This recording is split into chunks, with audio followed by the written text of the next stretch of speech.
Hi guys, welcome to Twin Study. Myself Atul Budhakoti. कैसे हो आप सब लोग? आ गए हम आप सभी के डिमांड पर बिल्कुल नई सीरीज लेके। बहुत सारे बच्चे कब से मैसेज कर रहे थे, सर आप ऑनलाइन कब आओगे कब आओगे। तो हम आ गए आप सभी के डिमांड पर ऑनलाइन। और हमारे जितनी भी बैचेस हैं, एसएससी, एयरफोर्स, नेवी, बैंकिंग के, ये सारे बैचेस स्टार्ट हो चुके हैं। आप चेक कर सकते हैं एंड फ्री ऑफ कॉस्ट सारे बैचेस हैं। देखिए, हमारी यूएसपी यही है कि हम किसी को भी जीरो से हीरो बना देते हैं कम से कम टाइम में। और हमारे साथ लाखों बच्चों ने जुड़कर अपने सपनों को पूरा किया है, तो आप भी हमारे साथ जुड़ सकते हैं। देखिए, मुझे सब्सक्राइबर नहीं चाहिए, मुझे बस आप लोगों का प्यार चाहिए, आप लोगों का साथ चाहिए। और मैं वादा करता हूं आपसे कि कम से कम टाइम में मैं आपको जीरो से हीरो बना के आपका पेपर बिल्कुल क्लियर करवाऊंगा। बस आप हमारे साथ जुड़े रहिए। देखिए, अगर कोई बहुत टाइम से पढ़ता है या कोई 1-1.5 साल से प्रिपरेशन कर रहा है और उसके बाद पेपर निकल भी जाए तो क्या बड़ी बात है भाई। अगर कोई टॉपर होता है, वो 1-1.5 साल पढ़ता है, पूरा साल भर पढ़ता है, उसके बाद अच्छे मार्क्स आ भी गए तो क्या बड़ी बात है। पर असली दिग्गज तो वही है जो कम से कम टाइम में पढ़ के अच्छे मार्क्स लाए। तो हमारा एक ही मोटो रहता है कि बच्चे को कम से कम टाइम में कैसे जीरो से हीरो बनाएं। और हम हर चीज़ फ्री ऑफ कॉस्ट प्रोवाइड करते हैं और हम आपके लिए ऑनलाइन आए हैं। सो हमारे साथ जुड़ के आप अपने सपने को भी पूरा कर सकते हैं और ज़रूर करेंगे। और देखिए, मुझे चाहिए जोश। हमारी अगर ट्विन स्टडी की आर्मी में आपको जुड़ना है तो हमारे लिए सिर्फ एक ही शर्त है कि जोश होना चाहिए, जज्बा होना चाहिए, पॉजिटिव एटीट्यूड होना चाहिए। और उसी के साथ करो, बोलो जय हिंद और करते हैं बैच को स्टार्ट। आपको पता है, ये जो वीडियो है ये इंग्लिश का फर्स्ट डे की वीडियो है। इसमें हम बेसिक इंग्लिश कवर करेंगे। चिंता मत करो, मैं आपको जीरो से हीरो ले जाऊंगा पूरा, बिल्कुल बेसिक से एडवांस चलेंगे। और मैं आपको इस वीडियो में बताऊंगा कि बेसिक इंग्लिश क्या होती है, पार्ट्स ऑफ स्पीच क्या होते हैं, ये सब हम कवर करेंगे। तो आइए करते हैं स्टार्ट और देते हैं अपने सपने को एक नई उड़ान।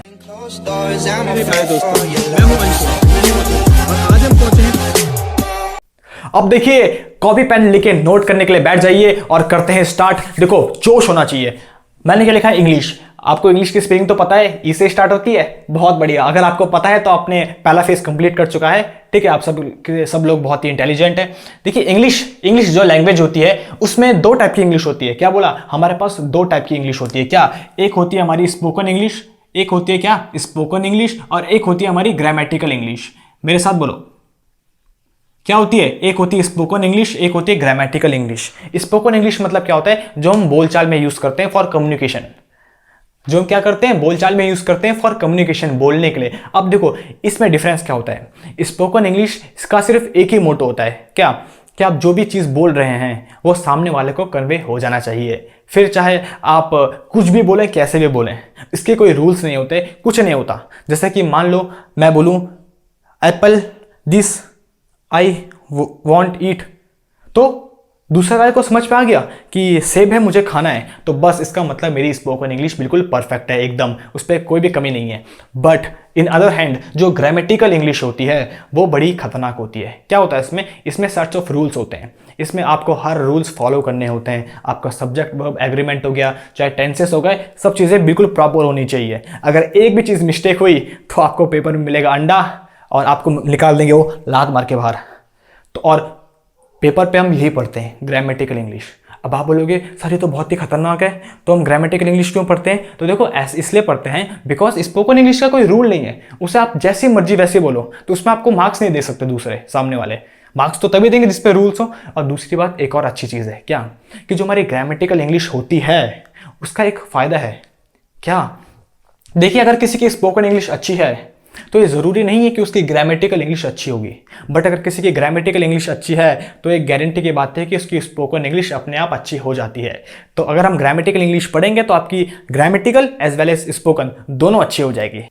अब मुझे एक चीज़ बताओ कि अगर कोई आपसे पूछे कि चलो भाई तुम इंग्लिश पढ़ रहे हो तो बात की बात है, लेकिन मुझे ये बताओ कि इंग्लिश में सबसे छोटी यूनिट क्या होती है?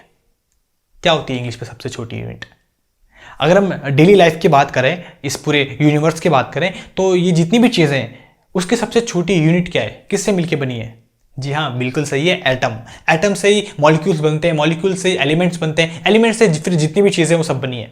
तो अगर हम लाइफ की बात करें, अपनी बॉडी की भी बात करें, तो सबसे छोटी यूनिट क्या है? एटम। वैसे ही अगर कोई इंग्लिश में आपको पूछे कि सबसे छोटी यूनिट क्या होती है, तो वो क्या होती है? वर्ड। क्या होती है? हमारे word. Word is the smallest unit. ठीक है, इंग्लिश की सबसे छोटी यूनिट होती है वर्ड। और वैसे ही अगर हम लार्जेस्ट यूनिट की बात करें तो लार्जेस्ट यूनिट क्या होती है? Sentence. Sentence is the largest unit. अच्छा, अब वर्ड क्या होता है?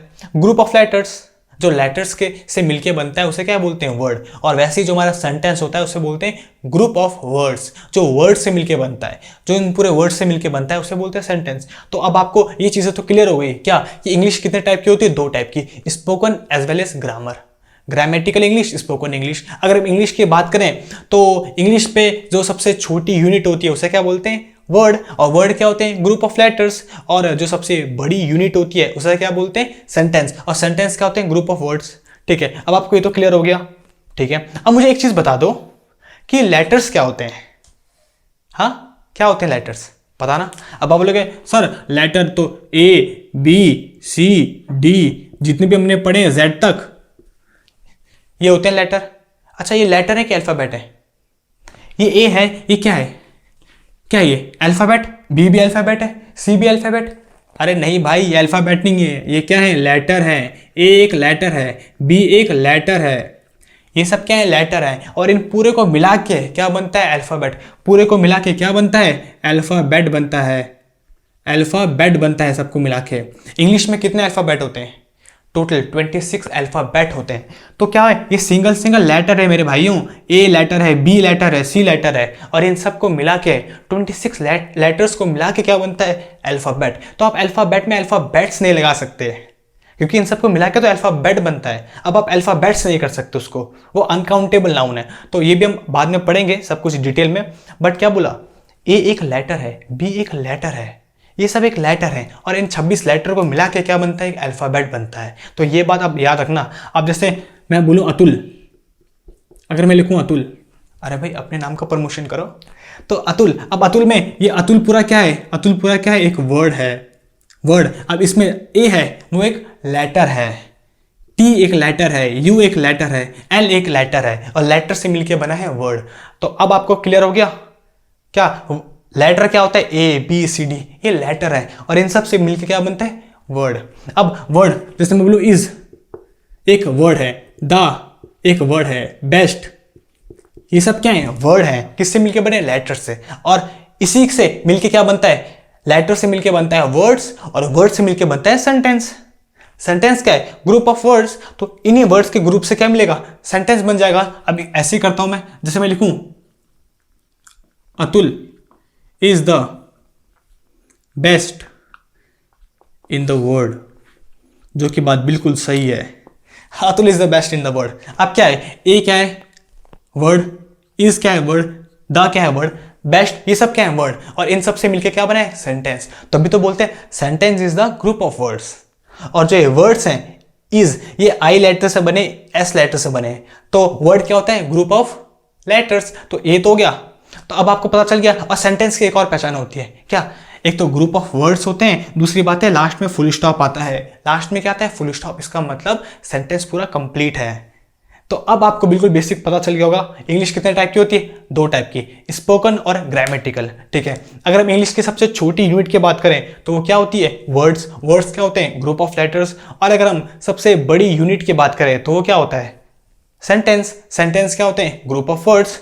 और हमने लेटर्स भी पढ़ लिए, लेटर क्या होते हैं, ABCD। इंग्लिश में टोटल कितने लेटर्स होते हैं, 26, और उन सबको मिला के हम क्या बोलते हैं, अल्फाबेट। इसलिए हम अल्फाबेट का अल्फाबेट्स नहीं कर सकते, ठीक है, क्योंकि अनकाउंटेबल नाउन है। अब आपको लेटर्स, वर्ड्स, सेंटेंस और ये जितनी भी इंग्लिश, ये सब कंप्लीट हो गया है। अब आते हैं हम पार्ट्स ऑफ स्पीच पे। इंग्लिश में पार्ट्स ऑफ स्पीच कितनी होती है। अब देखो, बेसिक तो हमने पढ़ लिया है, अब आते हैं पार्ट्स ऑफ स्पीच पे। आपने सुना है इंग्लिश में पार्ट्स ऑफ स्पीच? अरे सुना होगा पर पता नहीं होगा। ठीक है, आज हम ये भी जान लेते हैं। क्या, देखिए इंग्लिश में पार्ट्स ऑफ स्पीच होता है 8 टाइप के, 8 पार्ट ऑफ स्पीच होते हैं। याद कर लो, आज कोई भी अगर पूछे आपको इंग्लिश पे कितने पार्ट्स ऑफ स्पीच होते हैं तो बोलोगे आप 8 पार्ट ऑफ स्पीच होते हैं, 8। अब ये कौन कौन से होते हैं, ये सब पढ़ लेते हैं। Noun, pronoun, adjective, verb, adverb, preposition, conjunction, interjection. क्या बोला, noun, pronoun, adjective, verb, adverb, preposition, conjunction, interjection. फिर से मेरे साथ बोलो, एक और बार बोलो मेरे साथ। क्या, नाउन, प्रोनाउन, एडजेक्टिव, क्या बोला, एडजेक्टिव। यो का कह दियो दादा, एडजेक्टिव नहीं होता, ये क्या होता है, एडजेक्टिव। क्या बोला, ये क्या होता है, एडजेक्टिव। देखो डी इसमें साइलेंट होता है। जैसे आपने पढ़ा होगा चाकू को क्या कहते हैं, चाकू को क्या कहते हैं इंग्लिश में, नाइफ। स्पेलिंग होती है KNIFE। तो आप इसे के नाइफ नहीं पढ़ते, आप क्या पढ़ते हो, नाइफ, क्योंकि के क्या होता है, साइलेंट। वैसे ही एडजेक्टिव नहीं होता, इसमें डी साइलेंट होता है, इसे क्या पढ़ते हैं? एडजेक्टिव। क्या पढ़ते हैं? एडजेक्टिव। चलो ठीक है, फिर से स्टार्ट करो। Noun, pronoun, adjective, verb, adverb, preposition. Preposition नहीं पढ़ते इसे मेरे भाई, इसे क्या पढ़ते हैं? प्रेपोजिशन। क्या पढ़ते हैं? प्रेपोजिशन। देखो, अगर आप इंग्लिश पढ़ रहे हो तो उसके साथ थोड़ा अपने प्रोनाउंसिएशन को भी अच्छा करो, ताकि अगर कोई देखे तो उसे लगे भाई हाँ भाई इंग्लिश पढ़ता ही है। ठीक है, ये सब पुरानी चीजें नहीं है, अच्छे से बोलो। क्या बोलो? फिर से बोलो मेरे साथ। Noun, pronoun, adjective, verb, adverb, preposition, conjunction, interjection. तो ये 8 पार्ट ऑफ स्पीच होते हैं इंग्लिश लैंग्वेज पे। ठीक है, बट आप पूछोगे सर हम ये क्या पढ़ रहे हैं, ये है क्या, ये क्यों पढ़ रहे हैं? तो देखो, इसका एक यूज है। क्या? अगर हम दुनिया का कोई भी वर्ड, अगर मैं दुनिया का कोई भी वर्ड बोर्ड में लिख दूं तो ये इन 8 में से कोई ना कोई होगा। जैसे कि अतुल है, इज है, द है, बेस्ट है। मैं और वर्ड भी लिख दूं, मार्कर लिख दूं, मैं बोर्ड लिख दूं, मैं चौक लिख दूं, मैं दिल्ली लिख दूं, मैं कोई सिटी, मैं जितने भी वर्ड लिख दूं दुनिया का कोई भी वर्ड, वो इन 8 में से कोई ना कोई होंगे। इसके बाहर दुनिया का कोई वर्ड नहीं होता। क्या बोला? इसके बाहर दुनिया का कोई वर्ड नहीं होता। इसीलिए हम क्या पढ़ते हैं? Part of speech. तो अब आपको पता चल चुका है पार्ट ऑफ स्पीच क्या होते हैं। 8 टाइप के होते हैं, noun, pronoun, adjective, verb, adverb, preposition, conjunction, interjections. और हमें क्यों पढ़ते हैं? बिकॉज कोई भी वर्ड अगर मैं लिख दूं तो वो वर्ड इन 8 में से कुछ ना कुछ होगा। अब सवाल आता है कि पहली बात तो ये क्या होते हैं, नाउन क्या है, प्रोनाउन क्या है, एडजेक्टिव क्या है। दूसरी बात ये है कि अगर कोई भी वर्ड में लिख दूं तो हम कैसे आइडेंटिफाई करेंगे कि इनमें से क्या है। तो ये बिल्कुल सही जेन्युइन क्वेश्चन है, इसी के बारे में आगे पढ़ते हैं। तो चलिए फिर से देखो, एनर्जी नहीं खोनी चाहिए, एनर्जी मेंटेन होनी चाहिए, तभी आगे पढ़ेंगे। पढ़े आगे? ठीक है, देखिए अब दोस्तों, अब आप सब कुछ भूल जाइए। अब आपके माइंड में सिर्फ 2 चीजें आनी चाहिए। देखो, जो मैं लिख रहा हूं बड़े ध्यान से देखना। वैसे तो हजारों तरीके हैं बताने के लिए, लेकिन मैं आपको जो तरीका बताने वाला हूं वो सबसे ज्यादा इजी होने वाला है। अगर आपको इससे इजी मेथड पता है तो मुझे बताइए कमेंट में। देखिए, एक होता है आइडेंटिफिकेशन, एक होता है आइडेंटिफिकेशन और दूसरा होता है डिस्क्रिप्शन। दूसरा क्या होता है? डिस्क्रिप्शन। एक होता है आइडेंटिफिकेशन, दूसरा होता है डिस्क्रिप्शन। अब भैया ये दोनों चीजें होती क्या है, तो ये भी देख लेते हैं। आपको जैसे कि नाम से पता चल रहा होगा, आइडेंटिफिकेशन मतलब अगर आप किसी भी चीज को आइडेंटिफाई कर पाओ तो वो आपके किस में आ जाएंगे? आइडेंटिफिकेशन में आ जाएंगे। जैसे कि फॉर एग्जांपल अगर मैं बोलूं चौक, तो क्या आपके माइंड में चौक की इमेज आ रही है? बिल्कुल आ रही है। आप आइडेंटिफाई कर पा रहे हो? बिल्कुल कर पा रहे हो। इसका मतलब जो चौक है वो क्या है? आइडेंटिफिकेशन है। ठीक है, अगर मैं लिखूं मार्कर, अगर मैं मार्कर लिखूं या बोलूं तो क्या आपके माइंड में इमेज आ रही है? जी सर बिल्कुल आ रही है। आइडेंटिफाई कर पा रहे हो? बिल्कुल कर पा रहे हो। तो इसका मतलब ये क्या है? आइडेंटिफिकेशन। तो जो भी चीज आप आइडेंटिफाई कर पाओ वो क्या होते हैं? आइडेंटिफिकेशन। और आइडेंटिफिकेशन में 2 चीजें आती है, क्या? नाउन और प्रोनाउन। नाउन और प्रोनाउन। अब देखो, नाउन और प्रोनाउन सेम होते हैं। अब ये कोई ये मत बोल देना कि नाउन और प्रोनाउन अलग होते हैं। नहीं भाई, नाउन प्रोनाउन दोनों सेम होते हैं। नाउन क्या होते हैं? कोई भी नेम, प्लेस और थिंग, आपने यही पढ़ा होगा आज तक, नेम, प्लेस और थिंग, है ना? यही पढ़ा है। हाँ, और प्रोनाउन क्या होते हैं? जो नाउन को रिप्लेस करते हैं। कोई भी वर्ड जो नाउन को रिप्लेस कर दे उसे क्या बोलते हैं? प्रोनाउन। तो नाउन और प्रोनाउन एक ही थाली के छट्टे बट्टे हैं। ये जय वीरू के तरह हैं जो कभी अलग नहीं हो सकते। ठीक है, अच्छा मैंने क्या बोला? कोई भी चीज जिसे आप आइडेंटिफाई कर पाओ वो क्या होता है? आइडेंटिफिकेशन होते हैं, इसलिए वो क्या होते हैं? नाउन होते हैं। ठीक है, नाउन या प्रोनाउन दोनों। अब अगर मैं बोलूं सलमान खान अपने सैलू भाई, स्वागत नहीं करोगे हमारा, तो ये जो सलमान खान है क्या आप इसे आइडेंटिफाई कर पा रहे हो? बिल्कुल कर पा रहे हो। इसलिए क्या है? इसलिए क्या है? आइडेंटिफिकेशन है। ठीक है, मैं बोलूं दिल्ली, दिल्ली को आइडेंटिफाई कर पा रहे हो मेरे भाइयों? कर पा रहे हो? बिल्कुल कर पा रहे हो सर। हमारी कैपिटल है, रेड फोर्ट है, वहां इंडिया गेट है, ठीक है, कुतुब मीनार है, सब कुछ कर पा रहे हो। इसका मतलब ठीक है, इसको भी आइडेंटिफाई कर पा रहे हो। बिल्कुल सही। मैं बोलूं चौक, मैं बोलूं कार, इन सबको आइडेंटिफाई कर पा रहे हो? जी सर बिल्कुल कर पा रहे हैं। मैं बोलूं सन, आइडेंटिफाई कर पा रहे हो? माइंड में इमेज आ रही है? बिल्कुल आ रही है। तो ये सब जितनी भी चीजें, सब क्या है? आइडेंटिफिकेशन है। और अगर आइडेंटिफिकेशन है तो ये नाउन या प्रोनाउन होंगे। क्या होंगे? नाउन या प्रोनाउन होंगे। ठीक है, अब मुझे एक चीज बताओ भाई, हमने क्या पढ़ा है? Noun is a name, place और थिंग। हमको हमेशा हर टीचर रटाता है कि नाउन क्या होता है? Noun is a name, place और thing, noun is a name, place और थिंग। लेकिन ऐसा होता क्यों है मेरे भाई? ऐसा क्यों होता है उसका मैं रीजन बताता हूं। ठीक है, सलमान खान है, सलमान खान क्या है? नेम है किसी का, बिल्कुल सही बात है। दिल्ली क्या है? कोई प्लेस है, बिल्कुल सही बात है। चौक क्या है? कोई थिंग है, बिल्कुल सही बात है। अब क्योंकि हम इन्हें आइडेंटिफाई कर पा रहे हैं इसलिए क्या है, नाउन है। और हमने ये तो सुना है noun is a name, place और थिंग। अब आपको समझ पे आया कि noun is a name, place, thing क्यों होता है? बिकॉज हम उनको आइडेंटिफाई कर सकते हैं। हम नेम को, प्लेस को, थिंग को आइडेंटिफाई कर सकते हैं। उनको सुन के या उन्हें जब भी हम देखते हैं तो हमारे माइंड में उनकी इमेज आ जाती है, इसलिए वो नाउन होते हैं। अब आपको कॉन्सेप्ट क्लियर हो गया? देखिए, हम कोई भी चीज़ हवा पे नहीं पढ़ते या हवा पे नहीं पढ़ेंगे। मैं आपको हर चीज़ का बिल्कुल बेसिक कॉन्सेप्ट बताऊंगा। अब आपको पता चल चुका है नाउन क्या होते हैं। कोई भी चीज़ जिसके माइंड में इमेज आ जाए उसे हम आइडेंटिफिकेशन बोलेंगे, और वही हमारा क्या होता है, नाउन। और जो नाउन को रिप्लेस कर दें वो क्या होते हैं, प्रोनाउन। प्रोनाउन क्या होते हैं, जो नाउन को क्या कर दें, रिप्लेस। जो भी चीज़ नाउन को रिप्लेस कर दे वो क्या हो जाएगी, प्रोनाउन। इतना क्लियर है? बहुत बढ़िया। तो ये सब चीज़ें आप आइडेंटिफाई कर पा रहे हो। अच्छा, सन की इमेज आ रही है माइंड में? आ रही है, ऐसे कुछ आ रही होगी। हाँ, हालांकि सन ऐसा होता नहीं है, बट चलो ठीक है, अच्छी बात है। अच्छा ठीक है, ये तो हमको पता चल चुका है कि अगर कोई भी चीज़ हम आइडेंटिफाई कर पा रहे हैं तो वो आइडेंटिफिकेशन होते हैं, और वो क्या होते हैं, नाउन। और जो नाउन को रिप्लेस कर दें वो प्रोनाउन। ठीक है, अगर मैं लिखूं बुक, क्या आप आइडेंटिफाई कर पा रहे हो? आप लोग ये सर बिल्कुल, तो ये आइडेंटिफिकेशन है।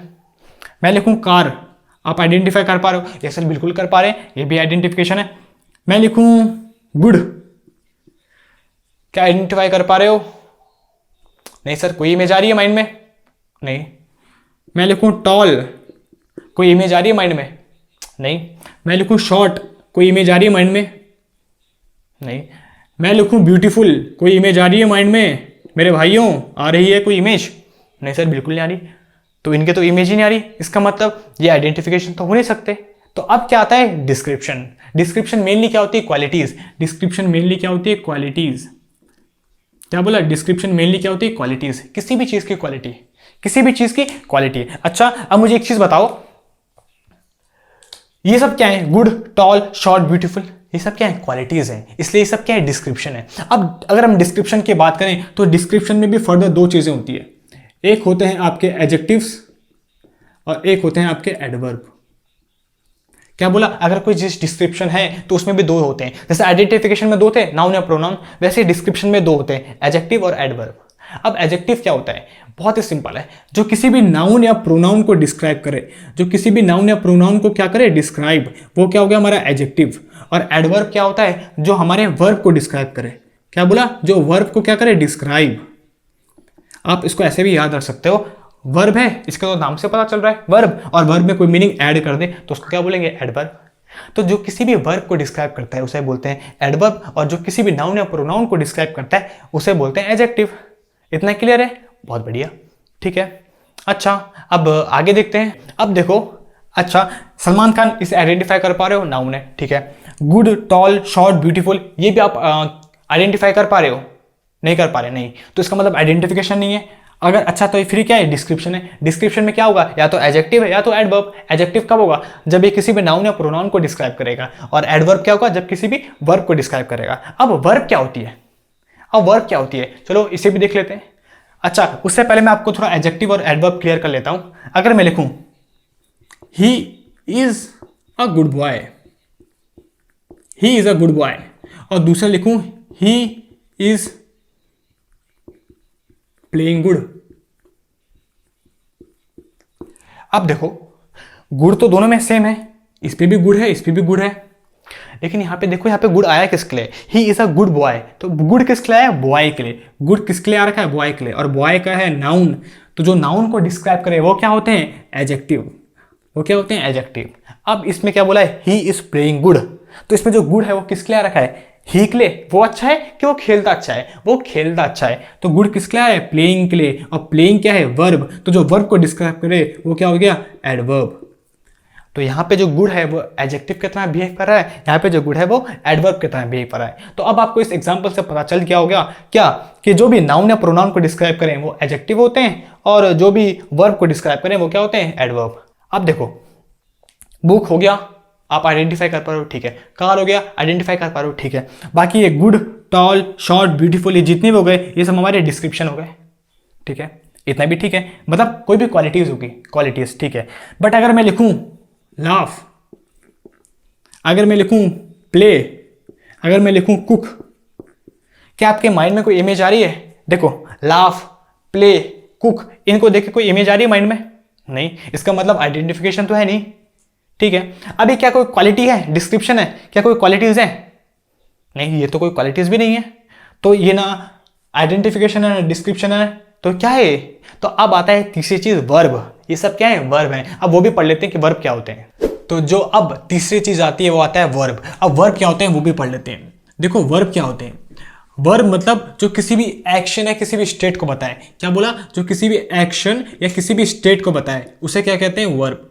अब स्टेट क्या होता है वो बाद में आपको पढ़ाऊंगा, लेकिन पहले एक्शन देखते हैं। एक्शन मतलब कोई भी काम, कोई भी एक्टिविटी या कोई भी प्रोसेस। आप कोई भी एक्टिविटी बोल सकते हो, कोई भी प्रोसेस बोल सकते हो। तो जो किसी भी एक्टिविटी, किसी भी प्रोसेस या किसी भी एक्शन को दिखाएं वो क्या होते हैं? वर्ब। अगर हिंदी में बोलो तो कोई भी क्रिया, कोई भी काम हो रहा हो, कहीं भी कोई भी काम हो रहा है, उसे क्या बोलेंगे? वर्ब बोलेंगे। अब देखो हमने क्या बोला, जो किसी भी एक्शन को दिखाए उसे बोलते हैं वर्ब। स्टेट को भी दिखाए, स्टेट हम बाद में पढ़ेंगे, वो बात की बात है। लेकिन हमने क्या कहा? Verb is a word that refer to an action और अ स्टेट। अब अगर वर्ब एक्शन को दिखाता है तो एक्शन दो टाइप के हो सकते हैं। हमेशा याद रखना, एक्शन हमेशा दो टाइप के हो सकते हैं। अगर हम एक्शन की बात करें तो एक्शन हमेशा दो टाइप के हो सकते हैं। एक होते हैं डूइंग और एक होते हैं हैपनिंग। एक होते हैं डूइंग और एक होते हैं हैपनिंग।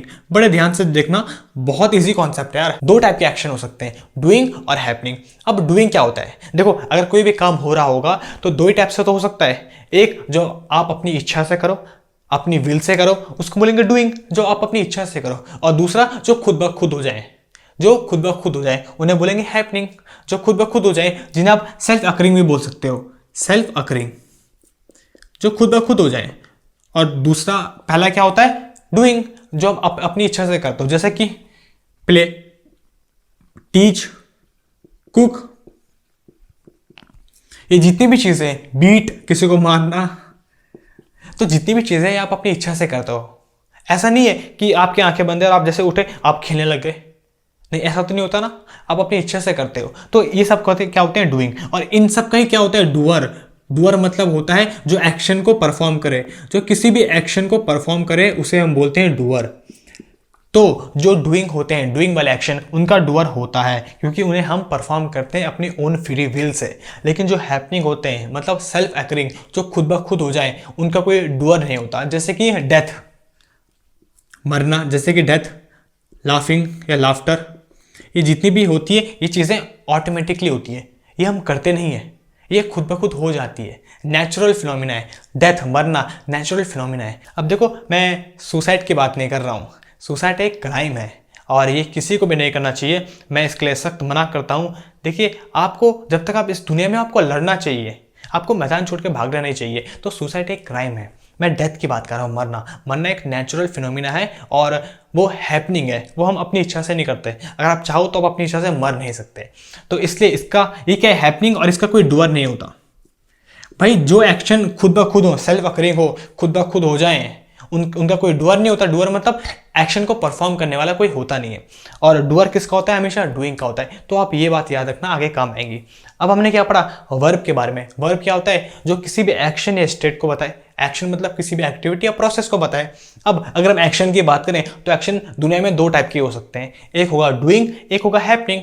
डूइंग मतलब जो हम अपनी विल से करें, अपनी इच्छा से करें, जैसे कि हर काम, प्लेइंग, टीच, कुक, बीट, कुछ भी, क्योंकि हम अपनी इच्छा से करते हैं, किसी के द्वारा किए जाते हैं, इसीलिए इनका डूअर होता है। डूअर होता है जो किसी भी एक्शन को परफॉर्म करे। अब हैपनिंग क्या होते हैं? सेल्फ अकरिंग, जो खुद ब खुद हो जाए, जो नेचुरल फिनोमिना हो या जो किसी के कंट्रोल भी नहीं होता, हम अपनी इच्छा से नहीं कर सकते, इसीलिए इसका कोई डूअर भी नहीं होता। इतना आपको क्लियर हो गया? इसके एग्जाम्पल क्या है? जैसे कि हम हंसी हमको आ जाती है और कोई भी मर गया, तो ये सब क्या होते हैं? हैपनिंग। तो अब आपके देखो, अब आपके कितने पार्ट्स ऑफ स्पीच कंप्लीट हो चुके हैं? आपको नाउन भी पता चल गया। नाउन क्या होता है? कोई भी चीज जिसे हम आइडेंटिफाई कर पाए वो क्या होता है? नाउन। अब जो नाउन को रिप्लेस करते हैं वो क्या बन जाते हैं? प्रोनाउन। अब देखो प्रोनाउन बहुत इजी है। प्रोनाउन की जो फैमिली होती है बहुत छोटी होती है। प्रोनाउन की फैमिली क्या होती है? She, he, it, something, someone, ये जितनी भी चीजें होती है, दे, देम, ये जितनी भी चीजें होती है ये सब प्रोनाउन है आपके। तो प्रोनाउन तो बहुत सिंपल है आइडेंटिफाई करना। क्या? जो नाउन को रिप्लेस करते हैं वो प्रोनाउन। नाउन क्या होता है? आइडेंटिफिकेशन। अच्छा, अब एडजेक्टिव क्या होता है? जो नाउन या प्रोनाउन को डिस्क्राइब करे। वर्ब क्या होता है हमने पढ़ ही चुका है, जो किसी भी एक्शन या स्टेट को बताए, ठीक है। और एडवर्ब क्या होता है, जो किसको डिस्क्राइब करे, वर्ब को डिस्क्राइब करे। तो आपके जो 5 होते हैं वो तो कंप्लीट हो चुके हैं, और आपके जो मेन होते हैं वो यही 5 होते हैं, जो सबसे मेन पार्ट ऑफ स्पीच होती है, जिस पर बच्चों को हमेशा कंफ्यूजन रहता है। बाकी जो ये 3 है नीचे की, प्रेपोजिशन, कंजंक्शन, इंटरजेक्शन, ये तो बहुत सिंपल है, बहुत सिंपल है। तो चलो इसको भी देख लेते हैं। अब देखिए जो लास्ट के 3 है, प्रेपोजिशन, कंजंक्शन, इंटरजेक्शन, उसे भी देख लेते हैं। अरे बहुत सिंपल है, देखिए ये तो बहुत सिंपल होते हैं, आप इसको देख के पता लगा लोगे कि ये प्रेपोजिशन है, कंजंक्शन है, इंटरजेक्शन है। मैं इसे डिटेल में आपको बाद में बताऊंगा, लेकिन अभी मैं आपको ऊपर ऊपर से जितना भी चीजें वो बता देता हूं। देखो प्रेपोजिशन क्या होता है, सबसे एक मेन चीज है जो प्रेपोजिशन किसके लिए यूज होता है वो आप जान लीजिए। जब भी हमें किसी भी सेंटेंस में नाउन या प्रोनाउन को ऐड करना होगा, क्या बोला, जब भी हमें किसी भी सेंटेंस में नाउन या प्रोनाउन को ऐड करना होगा तो हम ऐसे डायरेक्टली ऐड नहीं कर सकते। हमें किसकी जरूरत पड़ती है, किसी वर्ड की, और उसी वर्ड को क्या कहते हैं, प्रेपोजिशन। क्या बोला, प्रेपोजिशन का क्या काम होता है, किसी भी नाउन या प्रोनाउन को किसी भी सेंटेंस पे ऐड करना। तो क्या क्या काम होता है, किसी भी नाउन या प्रोनाउन को सेंटेंस में क्या करना, ऐड करना, सेंटेंस पे ऐड करना, उन्हें बोलते हैं प्रेपोजिशन। ठीक है, बहुत ही सिंपल है। In, on, at, under, over, into, from, to, ये सारे प्रेपोजिशन होते हैं। अब कंजंक्शन क्या होता है वो भी देख लेते हैं। भाई कंजंक्शन बहुत ही सिंपल है, इसके नाम से आपको पता चल रहा है, कंजंक्शन। जंक्शन मतलब होता है जहां दो चीजें मिलती है, दो चीजों का जंक्शन, तो उसी से बनता है कंजंक्शन। मतलब जो भी दो सेंटेंसेस को जोड़ता है, क्या बोला, जो भी दो सेंटेंसेस को जोड़ता है उसे क्या बोलते हैं, कंजंक्शन। कंजंक्शन जब भी दो सेंटेंसेस को जोड़ना हो, एंड, और, बिकॉज, सो, अनटिल, अनलेस, ये सारे क्या होते हैं, कंजंक्शन। कंजंक्शन क्या होता है, दो सेंटेंसेस को ऐड करना, उसे हम बोलेंगे कंजंक्शन। ठीक है, अब इंटरजेक्शन क्या होता है, ये तो बहुत सिंपल है, ये तो और भी सिंपल है। क्या होता है, जब भी हमारी जो सडन फीलिंग अराउज होती है उसको दिखाने के लिए जो भी वर्ड्स हम यूज करते हैं उन्हें बोलते हैं इंटरजेक्शन। मतलब जब भी हमारी सडन फीलिंग अराउज होती है तो जो उन वर्ड्स को दिखाते हैं वो क्या होते हैं, इंटरजेक्शन। जैसे कि आप कुछ भी कर रहे हो और किसी ने आपको अचानक से देख लिया, ओह शिट, हाँ, जैसे आप डरते हो, करते हो, तो ये जितनी भी चीजें, ये क्या है, इंटरजेक्शन है। जैसे कि आप किसी को भी देखोगे, वाओ कितना अच्छा है, तो जो वाओ, जो आपकी सडन फीलिंग निकली, उस वर्ड को क्या बोलेंगे, इंटरजेक्शन। तो जो भी आपकी सडन फीलिंग्स को दिखाएं, जो भी आपकी सडन फीलिंग्स को दिखाएं उन्हें क्या बोलेंगे, इंटरजेक्शंस। बस बस बहुत ही सिंपल है। वो क्या होते हैं, hurray, alas, wow, Bravo, oh shit, look out, आप बोलते हैं ना शिट। तो ये जितनी भी चीजें हैं, और आपकी गालियां भी इंटरजेक्शन में आती है, तो इन सब को बोलते हैं इंटरजेक्शंस। बहुत ही सिंपल है। प्रेपोजिशन क्या, किसी भी नाउन या प्रोनाउन को सेंटेंस पे ऐड करने के काम आते हैं। कंजंक्शन क्या होता है, को दो सेंटेंसेस को ऐड करने के काम आते हैं, दो सेंटेंसेस को ऐड करने के काम आते हैं। और इंटरजेक्शन क्या होते हैं, जो हमारी सडन फीलिंग्स को एक्सप्रेस करते हैं वर्ड्स, उन्हें बोलते हैं इंटरजेक्शन। तो अब आपके पार्ट्स ऑफ स्पीच तो पूरे लगभग कंप्लीट हो चुके हैं। ऊपर से मैंने आपको बिल्कुल बता चुका है, बिल्कुल बेसिक से, कि क्या क्या चीजें होती है। अब आगे भी देखते हैं।